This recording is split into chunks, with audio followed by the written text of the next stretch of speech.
Hey everybody, Riker Rider here, and welcome back to Let's Play Metroid Fusion! One thing I forgot to mention at the beginning of the first episode is on the pause screen you may notice that there is a timer and a checklist of power-ups in the game. These will only appear after you have beaten the game once. You won't be able to see these unless you are on what is called New Game Plus. These are very useful if you're trying to speedrun the game, especially for 100%, to make sure you're not missing anything.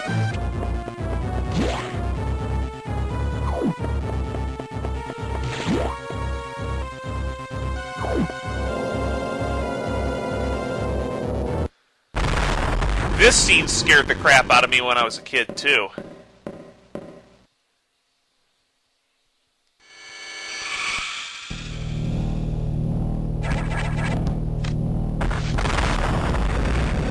You will learn to hate this thing!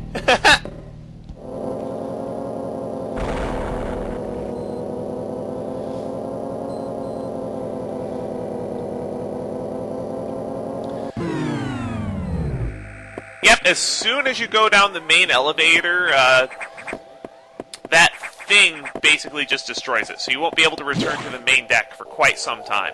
For now, let's head to Sector 1. There's actually not a lot to do in Sector 1 besides the main objective.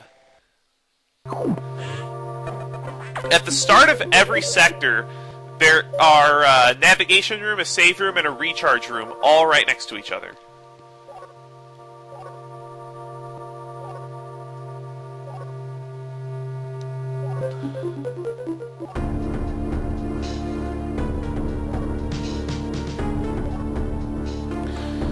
Remember that Adam said that Sector 1 is supposed to be a simulation of SR388.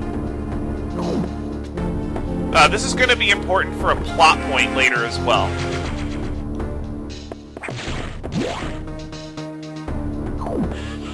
Now, you would think that the X wouldn't want to be here because because the natural environment of SR388 included Metroids, but remember we killed all the Metroids. So there's going to be all kinds of X here. The way enemies work in this game is once you deal enough damage to an enemy, it will turn into a free-floating X parasite, which you will need to grab.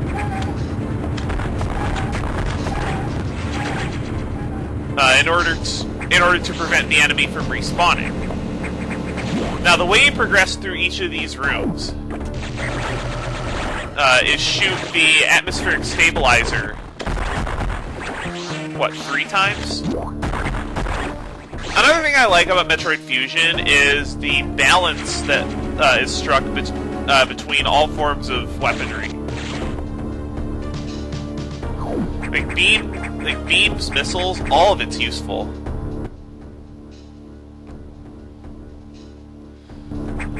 You can't miss any of these stabilizer rooms either, the game won't let you move on.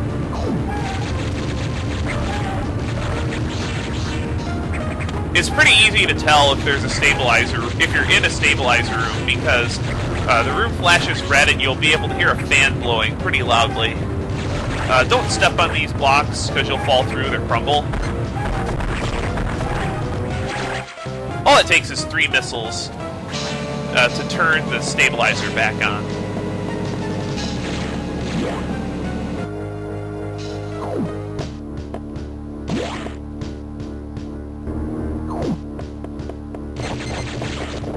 I'm going to try to do some pretty thorough exploration, but there may be some rooms that I don't go into ever.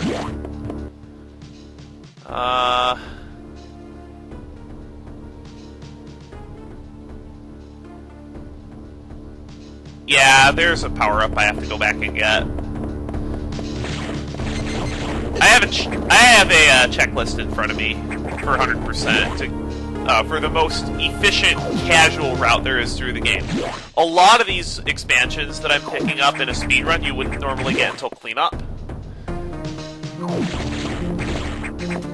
And if you do speedrun this game, you will learn to hate cleanup. Samus's wall jump is neutered. You cannot do one wall jumping at all in this game.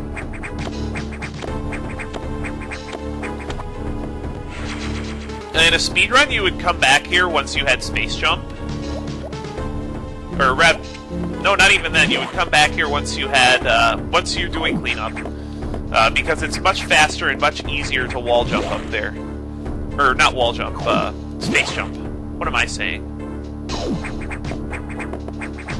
Wall jumping is the easiest way to get it your first time here. It's the only way to get it your first time here, but there's pretty much, if you're playing casually, there's almost no reason to do that unless you really need missiles for a couple upcoming bosses, or you're OCD like me.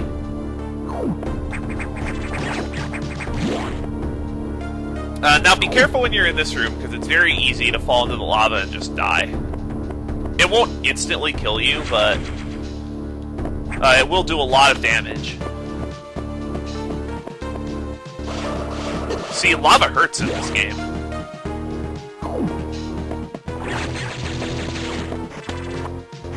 I think that's more damage than lava does in Super Metroid. You'll also want to just float down relatively towards the center so none of the pirates in that room get you. Because I think the space pirates do something like 43 damage. Something ridiculous.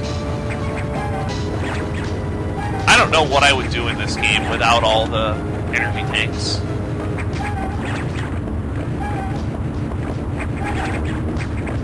Where is it?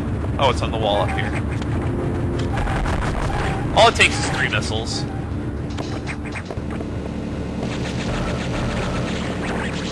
Also, those of you who are not familiar with Metroid game's drop system, it tries to give you the thing that you need most.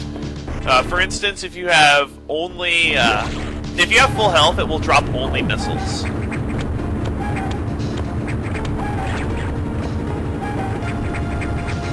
Oh, up top.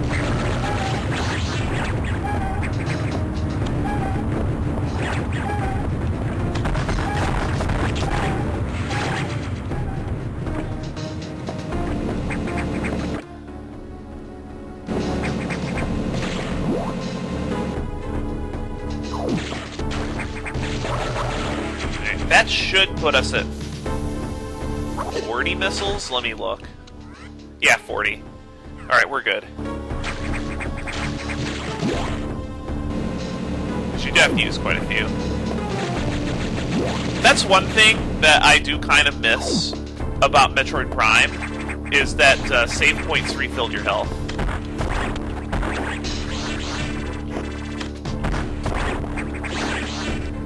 Another thing about this game is when you kill enemies, you're going to want to try to grab the X-Parasites as quickly as possible, because 2 X-Parasites can often fuse into a more powerful enemy. This will become relevant when we get to, I believe, Sector 5? No, Sector 3. Sector 3 is when it'll become relevant.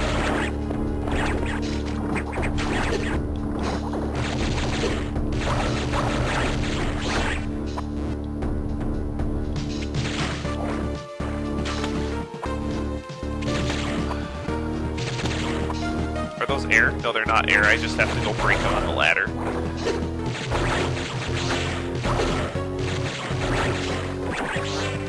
Also, those of you Metroid purists, forgive me if I use any like Super Metroid terminology while I'm playing the game. There we go. That's what I wanted to do. I couldn't remember if those blocks were air.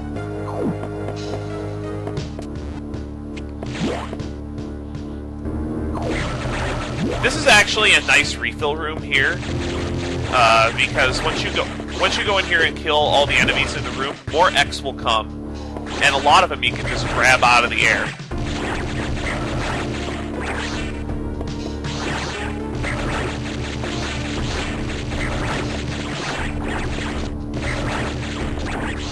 You may have noticed that when I had full health, every enemy was giving me missiles.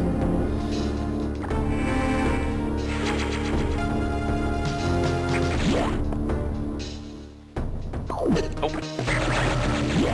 Thankfully, those guys don't do a ton of damage. Alright, let's see how my Idor luck is. My Idor skill clearly isn't very high, because I cannot jump off a ladder for some reason. There we go. 1, 2,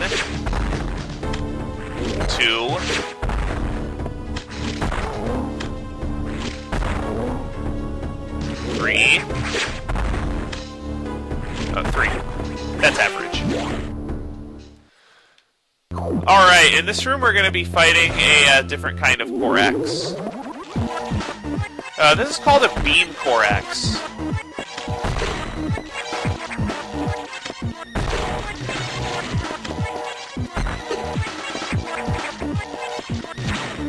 Beam Koraxes only guard beams. And they shoot the kind of beam that you are about to acquire from them. Now we have the Charge Beam. The Charge Beam not only allows you to, well, charge your beam, but it increases the width of your beam, and I believe this beam, if you fire it to an enemy, it consists of 2 particles, so it hits twice. Yeah, it does. It hits twice. Now there's one more expansion I want to pick up.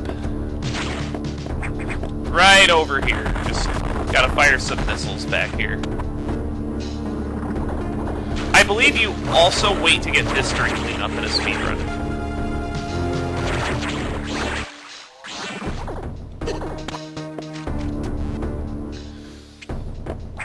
And now that we have Charge Beam, we just got one more room to clean up, and then we'll be done with Sector 1.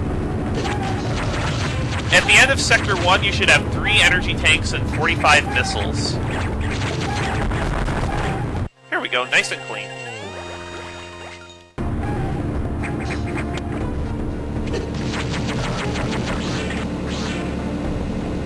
Unfortunately, even after you clean out this, all 5 of the atmospheric stabilizers, the X are still here.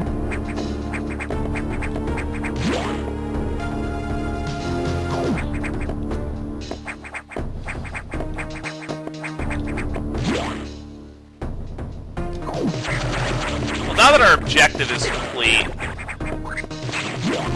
I'm going to go ahead and head back to the navigation room to get our next objective, and then I think we'll call it a video.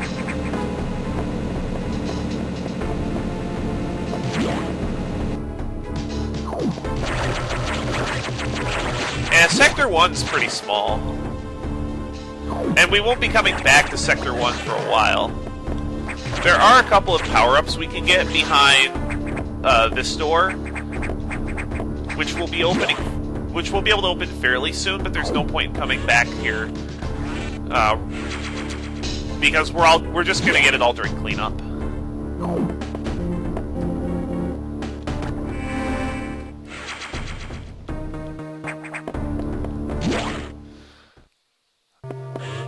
So, what's the status of that thing? The elevator in that, too.